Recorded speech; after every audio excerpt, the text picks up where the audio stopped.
There is a kind of loneliness that words rarely touch, a silence that sits heavy in your chest, not because you're alone, but because you've been invisible for so long that even your own reflection feels like a stranger. I know what it feels like to stand in a room full of people and still feel unseen, to carry a heart full of quiet hope, waiting for someone to notice the fight you've been carrying inside, only to be met with indifferent eyes that glance past you like you never existed. No one cheered when I tried. No one reached for my hand when I stumbled. The world didn't stop when I fell behind.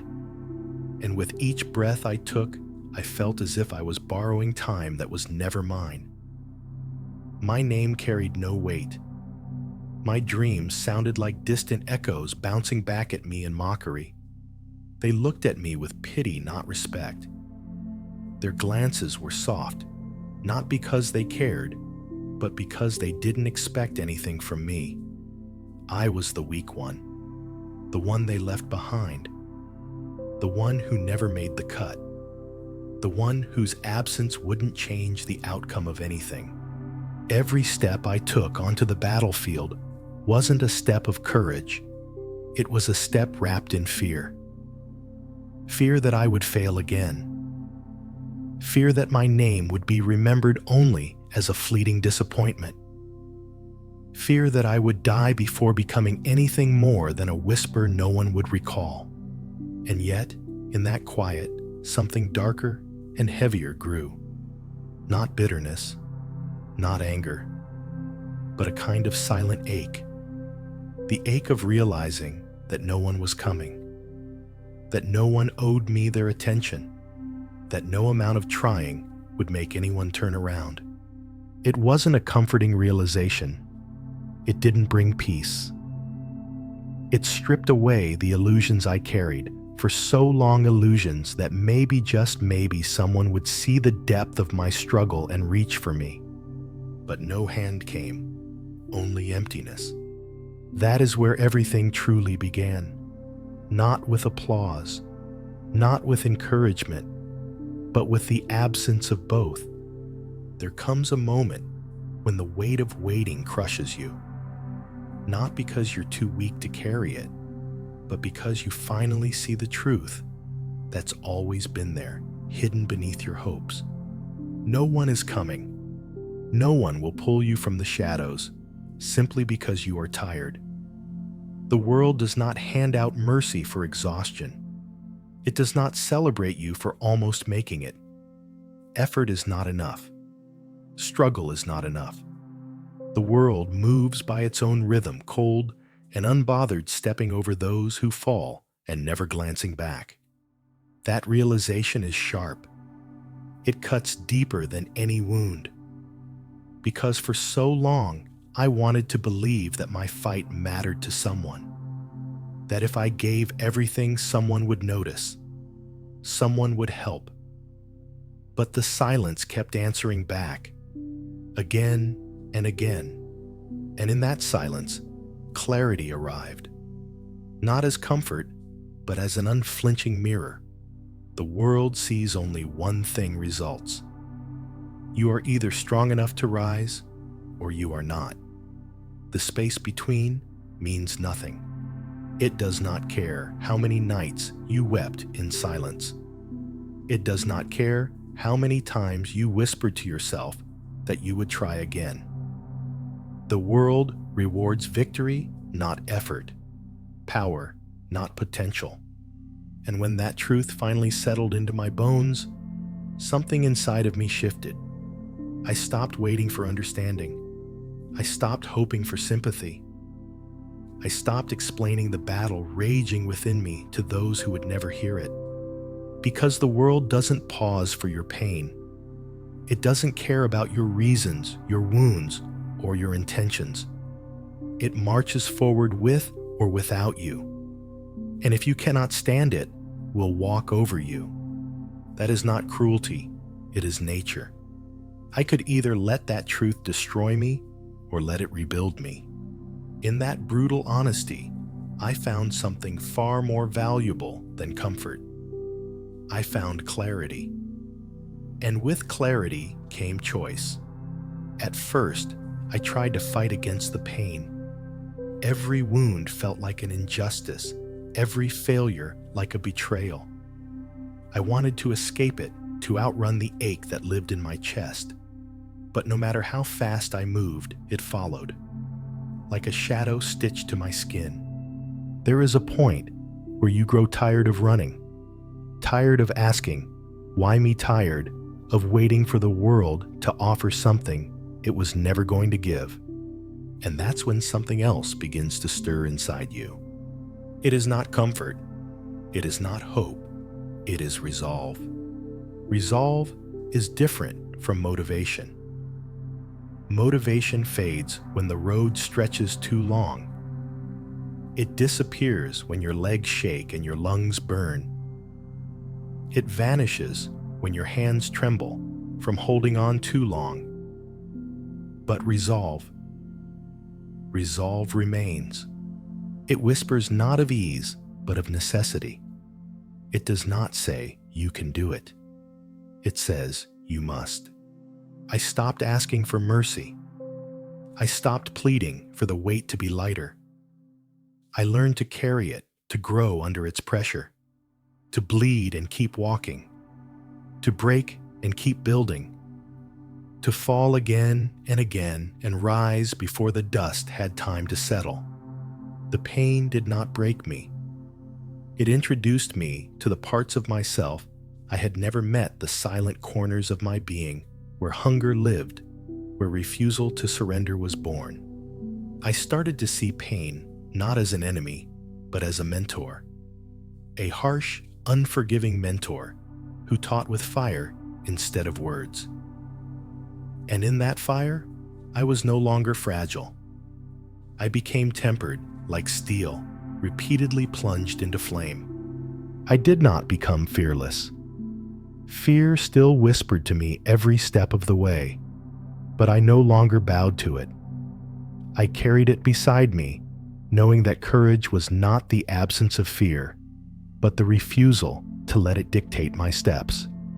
And in those long nights, where my breath fogged the cold air and my thoughts threatened to pull me under, I whispered to myself, not for anyone else to hear, that I would keep going.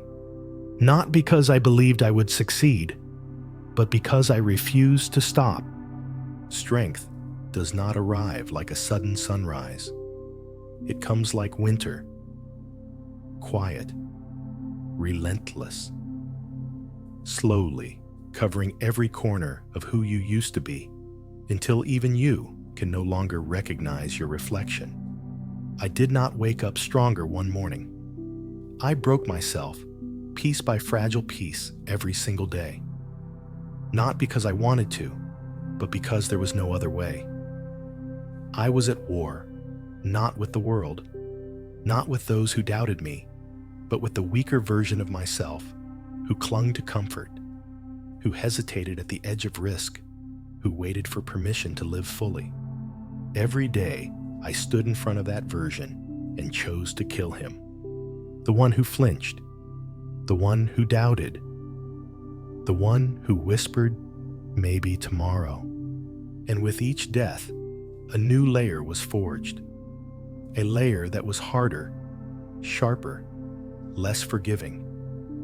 Not because I wanted to become cold, but because softness had once left me broken and forgotten. This is the war no one sees, the war waged in silence, away from applause, far from the eyes that only care for the finished product. There were nights I sat alone, my muscles screaming, my mind racing with reasons to stop. No one would have blamed me if I quit. No one would have noticed if I disappeared. The world rarely mourns the ones who almost made it. But I stayed. I endured. I bled into the dirt and let my failures bury themselves beneath me, layer after layer, until I stood upon the grave of who I used to be. People look now and say I've changed. They see the strength, the stillness in my eyes, the quiet that carries weight. but they don't see the nights I whispered to myself in the dark, promising to rise again, no matter how heavy it felt. They don't see the countless moments where surrender hovered over me like a tempting escape. The moments where I stared into the emptiness and dared it to swallow me, and it didn't, because I refused. This is not transformation. This is revelation. I did not become someone new. I became who I was always meant to be, stripped of weakness, armored in scars, and carried by a hunger that no longer asks for permission to exist. They see me standing now, unshaken, but they never saw the nights that nearly broke me. Nights where the silence was so heavy, I could hear my heartbeat echo like a drum in an empty chamber. Nights when breath came shallow and uncertain, when my own body whispered its surrender. I coughed blood into trembling hands under dim lights that never seemed warm enough. My vision blurred more from exhaustion than from tears. The weight of failure sat on my chest like a stone pressing down with a quiet cruelty that words cannot describe. They never saw the moments where my mind whispered the cruelest lies, that I was wasting my time, that nothing would ever change, that I was chasing shadows while the world laughed. I buried teammates. I buried parts of myself. And I carried the guilt of every step not taken fast enough. Every mistake that cost someone their life. Every decision that left a scar I still feel beneath my skin. There were nights when quitting would have felt like mercy, when the thought of never having to wake up to this fight again became dangerously sweet. But even then, something inside me refused. It wasn't strength, not yet. It was something smaller, something quieter, a single thread of will that refused to snap no matter how much pressure pulled against it. People think strength is loud, that it roars, commands attention, demands recognition. But real strength is often invisible. It lives in the quiet decision to rise one more time when no one is watching, to move forward even when your legs threaten to give out beneath you. You cannot explain this kind of fight to those who've never lived it. They see the end result and think it was earned through skill or talent. But they don't know the price paid in pieces of your soul. They don't know what it costs to lose yourself again and again, only to rebuild from ashes each time. And so, I stopped explaining. I stopped trying to make them understand. The nights that shaped me were never meant to be seen. They belonged only to me. And in their darkness, I found something unbreakable. Fear never fully left me. It stood beside me like an old companion. But something changed. It no longer controlled my steps. Instead, it became part of the rhythm, a pulse reminding me I was still alive. The more I walked into the unknown, the less I flinched. Not because danger disappeared, but because I had met it too many times to be surprised by its face. The ground that once shook beneath me now felt steady beneath my blood-stained feet. I no longer hoped the weight would lighten. I learned to carry it as if it belonged to me. The wounds no longer made me fragile. They made me familiar with the pain. And once you grow familiar with pain, it loses its power to paralyze you. In that space, where fear once ruled, hunger grew. But not hunger for applause. Not hunger for anyone's validation. This was a hunger for mastery. A craving to become so unshakable that nothing, not failure, not loss, not betrayal could pull me down again. I stopped reaching out. I stopped waiting for someone to lift me up. Instead, I reached inward. And in that dark, silent place, inside, I found something I never expected: power. Not the kind of power that demands attention.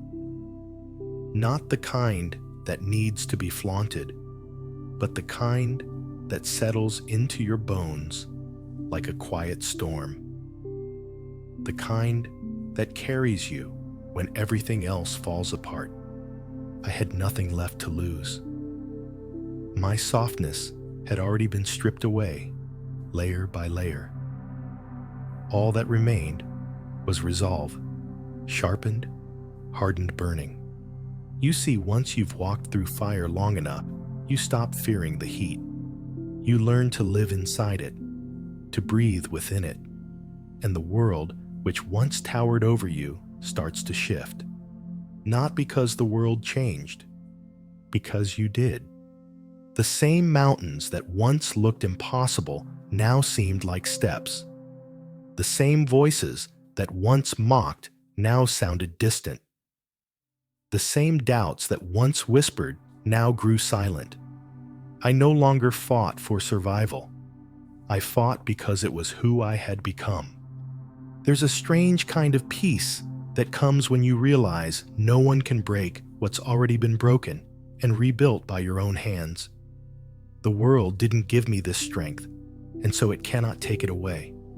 There comes a moment when you cross a line and you know without doubt there is no going back. A threshold where the person you once were no longer exists, and the person you've become has no place in the world that once tried to bury you.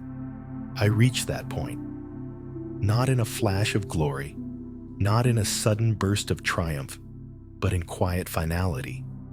I didn't pray for change. I didn't wish for it. I chose it. The world never handed me permission to rise. It offered me only one truth: adapt or be swallowed. And I accepted, fully, completely. There is something pure in that moment, stripped of illusions, stripped of expectations. You stop asking if you deserve it. You stop hoping someone will tell you it's time. You stand breath-steady eyes, clear knowing that everything ahead will demand a price and you are ready to pay it. No one will come to save you. No one will carry your burden for you. No one will soften the blows. And yet in that truth, you become untouchable. Not because the pain ceases, but because it no longer surprises you. Because you've built your home in the very place you once feared most.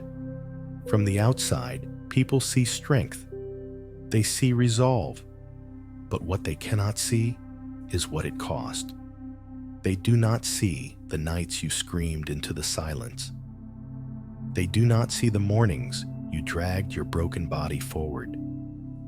They do not hear the voices you had to silence inside your own mind. And when they finally notice, when they finally look your way, they will not understand. They will think you were lucky, that something changed for you. But you will know. You'll know of the countless battles fought alone, the wars no one witnessed, the 1,000 times you could have stopped and didn't. They will want to stand beside you when victory is visible, but they were not there in the shadows where victory was born. And by then, their approval will mean nothing, because you will have already become something far beyond their reach. Not because you were chosen, because you chose yourself. If you are still listening, if your breath feels heavier and your chest tightens, not from fear, but from recognition, then you already know. This isn't inspiration. This isn't motivation. This is a mirror, a quiet invitation to face the truth you've carried all along. No one is coming. The weight you carry will not be lifted by kind hands. The world does not care how heavy it feels on your shoulders. The world does not pause for exhaustion. It kneels only for those who have made themselves impossible to ignore. You have two paths before you. You can keep waiting, hoping someone sees you, someone understands you, someone chooses you. Or you can choose yourself. You can step into the fire not because you're fearless, but because you've already made peace with the burn. You can stop begging for permission to rise. You can stop apologizing for your hunger to become more. The voices will scream. The doubts will circle like vultures, but they hold no power unless you offer it to them. You do not become strong by accident. You become strong by deciding that your pain will not be wasted, that your scars will not be stories of surrender, but monuments to your refusal. There will be no grand applause when you start, no guiding hand to pull you through, only your breath, your heartbeat, your will. And once you taste that moment, once you crawl forward on broken limbs with nothing but your own resolve keeping you alive, you will no longer fear falling, because you've already met the bottom and you stood back up. That is where power lives, not in the noise, not in the eyes of those who once overlooked you, but in the silence you carried when no one was watching. In the nights you whispered to yourself, "I will not die here." And when you rise because you will, the world will turn its head. It will pretend to have always believed in you. But by then, you will be too far ahead to hear their noise. You won't need their praise. You won't need their permission. Because you will finally understand, true power doesn't ask to be seen. It makes itself impossible to ignore. And in that silence, in that quiet roar within you, you will carry something unbreakable. Not for them, for you, for the version of you that refused to die, for the fire that never went out, for the storm you've now become.